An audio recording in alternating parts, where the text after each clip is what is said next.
Driver union की हड़ताल के चलते जब यह हड़ताल खत्म नहीं हुई, तब शाजापुर जिले में वहां के कलेक्टर ने ड्राइवरों की एक बैठक में जब सख्ती पूर्वक कुछ बातें कही और कुछ ड्राइवरों ने उसका विरोध करना चाहा, या एक ड्राइवर ने जब अपनी कोई बात वहां कही, तो शाजापुर के कलेक्टर महोदय ने उसे भरी मीटिंग में यह कह दिया कि तुम्हारी क्या औकात है। उस व्यक्ति ने भी प्रति उत्तर में यह कहा कि हमारी औकात नहीं है, इसीलिए तो हम 10 लाख का जुर्माना नहीं भर सकते या 7 साल की सजा नहीं भोग सकते। हम इस औकात के हैं, इसीलिए तो ड्राइवरी कर रहे हैं। यह बात जब सोशल मीडिया से वायरल हुई, तो शाजापुर कलेक्टर महोदय के इस तरह के रुख की व्यापक आलोचना हुई और मुख्यमंत्री डॉक्टर मोहन यादव ने तत्काल शाजापुर कलेक्टर को हटा दिया है। मुख्यमंत्री के इस निर्णय का हम स्वागत करते हैं।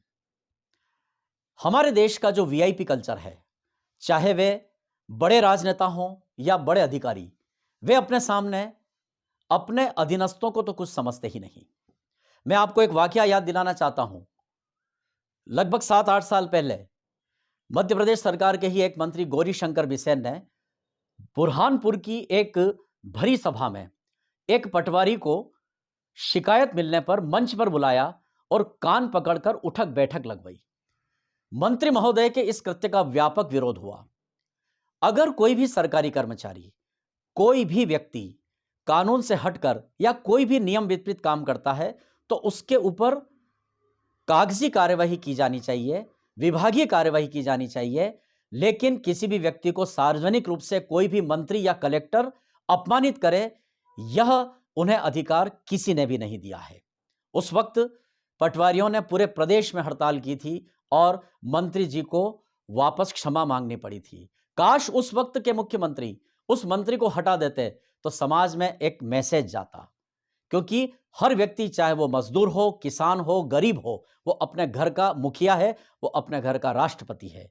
जिस पटवारी से मंत्री जी ने उठक बैठक लगवाई, उस पटवारी के भी परिवार में उसकी मां है, उसके पिता हैं, उसके भाई बहन हैं, बीवी बच्चे हैं। उन सब ने उस दृश्य को देखा तो उनके दिल पर क्या आघात लगा, इस बात की हम कल्पना करें। इसलिए शाजापुर कलेक्टर को तत्काल हटाना मुख्यमंत्री का यह निर्णय स्वागत योग्य है। इस तरह के बदमिजाज अधिकारी या बदमिजाज बड़े पदस्थ आसीन व्यक्ति यदि किसी का भी इस तरह से अपमान करते हैं, उसे उनकी औकात बताते हैं, तो उन्हें भी उनकी ऐसी ही औकात बताना चाहिए। नमस्कार। प्रसंगवश के इस विशेष वीडियो में यह बात जो जनभावना से जुड़ी थी, हमने आपके समक्ष व्यक्त की। मैं अपने सहयोगी साथी सचिन पारिक के साथ इजाजत चाहता हूं। नमस्कार।